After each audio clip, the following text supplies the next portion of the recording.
Hello friends, मैं हूं बैद और आप देख रहे हैं भिवंडी टाइम्स।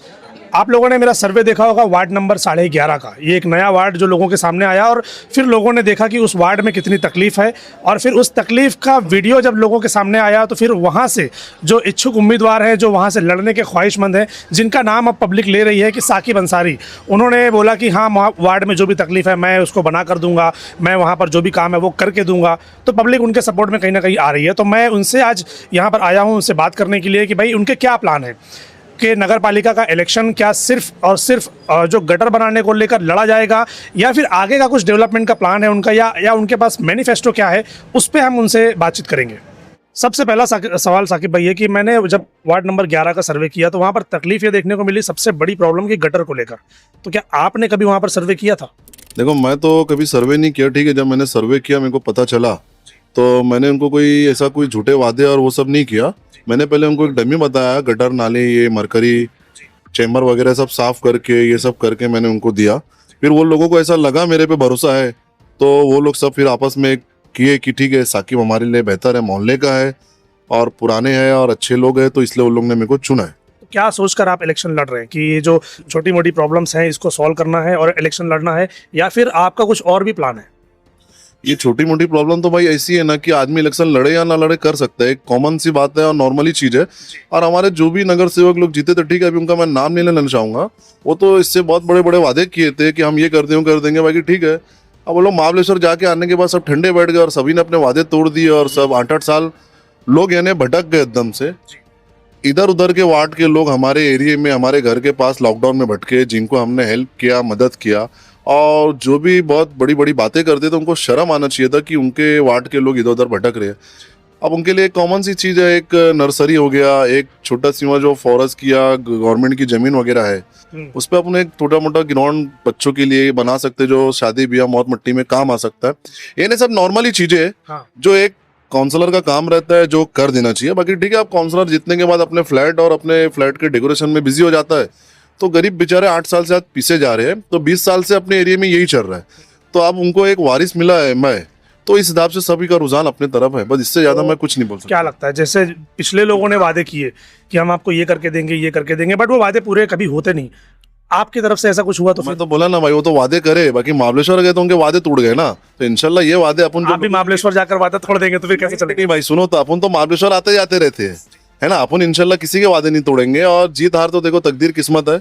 और जो भी लोग जो बहुत वाया हमारे खिलाफ में जो भी गलत कमिटमेंट दे रहे हैं ना, ठीक है, इंशाल्लाह हमारी पब्लिक है, हमारे लोग हैं, हमारे आज वार्ड मोहल्ला जो भी आज एक मेरा परिवार का एक हिस्सा है, ये सब लोगों ने हमको इतनी इज्जत दिया, इतना एक वो दिया, तो ये सब लोग इनको जवाब देंगे ना 16 जनवरी के दिन, है ना।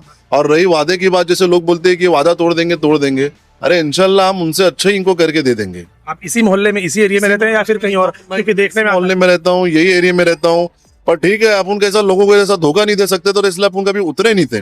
अब अपन करने की एक ताकत रखते हैं तो इसलिए आज अपन उतरे और इंशाल्लाह करके दे देंगे, चाहे मैं जीतूं चाहे हारूं। हारने के बाद भी ये इरादा रखते हैं? हार भी गया तो जो उनकी 10% चीजें है ना, 10 नहीं, मैं 1 से 2% चीजें उनकी कर दूंगा, बस। जो भी प्रॉब्लम, जो छोटी मोटी तकलीफ है। हाँ, बिंदास। वार्ड के अंदर आपने ऐसा क्या पाया कि आपको लगा कि नहीं भाई मुझे लड़ना ही चाहिए अब, क्योंकि बहुत हो गया 15-20 सालों में? भाई वार्ड के अंदर तो मैंने कुछ भी नहीं पाया। गटर नाले में बहने की जगह रोड पे बह रही है, कचरा साइड में रखने की जगह रोड पे है, कुत्ते रोड पे मर के पड़े हैं, सफाई कामगार कोई आता नहीं है, कोई नगर सेवक उसको बोलता नहीं है। कामगार के ऑफिस वार्ड नंबर 11 में रहना चाहिए तो उसकी ऑफिस वार्ड नंबर 12 में और 12 की ऑफिस वार्ड नंबर 11 में। तो अभी कैसा पब्लिक जाएगी, सुबह उठ के कौन जाएगा, आदमी काम धंधा देखेगा कि सफाई के पीछे पड़ेगा?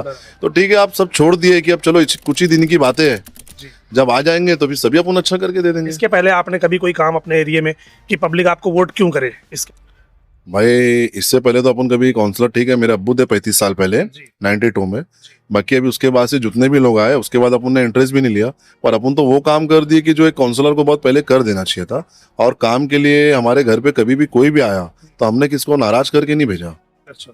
हमने जो भी हमसे बना, बन मुट्ठी खुली मुट्ठी, जो जिसको जैसा बना, हमने वार्ड के हिसाब से नहीं देखा, हमने एक इंसान की मजबूरी और उसकी फीलिंग समझ के उसको मदद करके हमने भेजा। लोग ये सोचते हैं कि जब वार्ड के अंदर गटर का काम कर दो, लाइट का काम कर दो, ब्लॉक बिठा दो, इसके अलावा भी कई सारी चीज़ें हैं, जैसे कि वार्ड के अंदर स्कूलें हो गई, प्लेग्राउंड के बारे में तो आपने बोला, जिम हो गया, हेल्थ सेंटर हो गया, बच्चों के खेलने के लिए, उनकी हेल्थ के लिए जो साफ सफाई और जो चीज़ें हैं, इसके ऊपर कभी कोई काम करता हुआ नजर नहीं आता।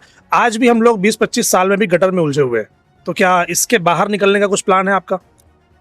हाँ इंशाल्लाह इससे बाहर मतलब तो बहुत अच्छा बाहर निकलेंगे हम लोग, और लोगों को 1 आध साल के अंदर कहीं बहुत अच्छी जगह बता देंगे कि गटर नाली तो ऐसी चीज थी कि ये नॉर्मल आदमी भी करवा सकता है ना, तो हमारा काउंसलर अब क्यों नहीं कराया वो उनको मालूम।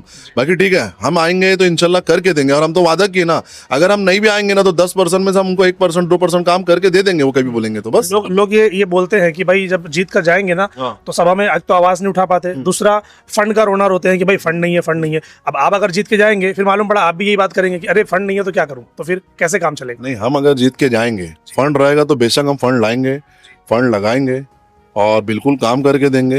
हाँ ठीक है, अगर छोटी मोटी चीजें हैं और अगर वो फंड के लिए रुकी है तो हम अपने जेब से अपने घर का पैसा लगा के भी करके देने की ताकत रखते हैं। नहीं, हमारे पास एमएलए है, हमारे पास स्टेट हाँ, गवर्नमेंट है, सेंट्रल गवर्नमेंट है, एमपी है, सारे हैं। आज जिस तरीके से आप लोग देख रहे होंगे कि चारों तरफ ना फंड की बरसात हो रही है, एमएलए भी फंड दे रहे हैं, एमपी भी फंड दे रहे हैं। ये सारे फंड पिछले 4-5 सालों में कहाँ थे? तो ये जो फंड वाली चीजें हैं ये आप कैसे करेंगे, इसके बारे में कुछ जानते हैं आपकी, किस तरह से लाना है, कैसे करना है? हाँ अच्छी खासी मालूमात है और बिल्कुल हम लाएंगे, सब चीज करके देंगे। और हम किसी को ये नहीं बोलेंगे पूरे वार्ड नंबर 11 में कि ये भाग मेरे में नहीं आता, आप उधर जाओ इधर जाओ। नहीं ठीक है, जो भी भाग का आदमी आएगा हमारे पास, मतलब चारों एरिया से ABCD जो भी है कोई भी आएगा? हाँ बिल्कुल करके देंगे हम उसको। ये ऐसे ही बोल रहे हैं या फिर इलेक्शन की तैयारी है इसलिए? इंशाल्लाह इलेक्शन अपन जीत जाएंगे तो भाई ये सब चीजें अपन लोगों को करके बता देंगे, और बहुत अच्छे तरीके से बताएंगे, और बहुत अच्छे से इसको थोड़ा आगे बढ़ाएंगे। अपन लोगों की सोच जो बहुत छोटी हो गई उसको थोड़ा सी बड़ी करेंगे। मैनिफेस्टो है आपका कुछ कि आप लिस्ट बनाइए आपने कि क्या क्या क्या क्या काम करने वाले हैं जब जीत कर आएंगे तो? हाँ मैंने बहुत सी चीज़ों की लिस्ट बनाया है, जैसे गटर सफाई, गटर ज़्यादा डैमेज हो गई है, कहीं चेम्बर नहीं है, कहीं ब्लॉक नहीं है, कहीं मरकरी है, कहीं अगर RCC नहीं होता तो वहाँ अपन ब्लॉक लगवा देंगे, डामर मार देंगे। बहुत सी जगह बैठने के लिए कुर्सी वगैरह जो नहीं रहती है, जो म्यूनसिपालिटी से मिलती है, जो अभी के नगर सेवक तो खैर वो भी नहीं छोड़े, वो फंड भी खा गए ना, तो वो सब चीज़ें अपन कर देंगे। इससे बहुत सी वगैरह चीज़ें हैं जो हम लोगों ने एक बहुत अच्छी लंबी चौड़ी लिस्ट बनाया है, पर उसको अभी हम लोग अभी नहीं ओपन करेंगे। जिस दिन हमारी सीट आएगी तो इंशाल्लाह फिर हम उसको 6 महीने के अंदर बता देंगे लोगों को, तो लोग खुद ही इसका करके बताएंगे और लोग समझ जाएंगे। एक सवाल ये कि आप कौन सी पार्टी से लड़ने के ख्वाहिशमंद हैं? मैं अबू आसिम साहब और अपने आमदार रईस शेख साहब की पार्टी से लड़ने के लिए, एक समाजवादी का अगर मेरे को लोग सिंबल देते हैं तो मेरी बहुत ख्वाहिश है, मेरा बहुत दिल है, और मेरे एरिया का भी, तो हम लोग उससे बिल्कुल लड़ने तैयार हैं। सो फ्रेंड्स, एक छोटा सा बच्चा भी है हमारे साथ जो कुछ कहना चाहता है कैमरे पर, क्योंकि अब उनके चाचा जो है वो खड़े हैं, इनका नाम दानिश अंसारी है, तो कुछ कहना चाहते हैं, जरा उनकी बात सुनिए आप। जी भाई, क्या कहना चाहते हो? मेरे चाचा इलेक्शन में खड़े हैं, हम लोग उनको बहुत सपोर्ट कर रहे हैं। इंशाल्लाह वो जीत कर आएंगे और हम उनको जिताने के लिए उनको पूरा सपोर्ट करेंगे, हम उनके कंधे के पीछे रहेंगे। पब्लिक को कुछ बोलना है, पूरे मोहल्ले वालों को कुछ बोलना है? पूरा मोहल्ला हमारे साथ है। मोहल्ला आपके साथ? चलिए, अच्छी बात। सो दोस्तों, आपने सुना साकिब अंसारी की बात, जो कि वार्ड नंबर 11 से लड़ने के ख्वाहिशमंद हैं। अब देखना यह है कि आगे आने वाला वक्त बताएगा कि 16 जनवरी को जब रिजल्ट आएगा तो जो भी जीतेगा तो क्या जो वादे वो कर रहे हैं वो वादे पूरे होंगे, और अगर नहीं पूरे होंगे तो फिर यही वादे उनको याद दिलाए जाएंगे। और पब्लिक से भी रिक्वेस्ट है कि आप अपने अपने उम्मीदवारों से ना सवाल करना सीखिए। सवाल नहीं करेंगे तो आपके मोहल्ले का कोई काम होता हुआ नजर नहीं आएगा और नहीं भी होगा।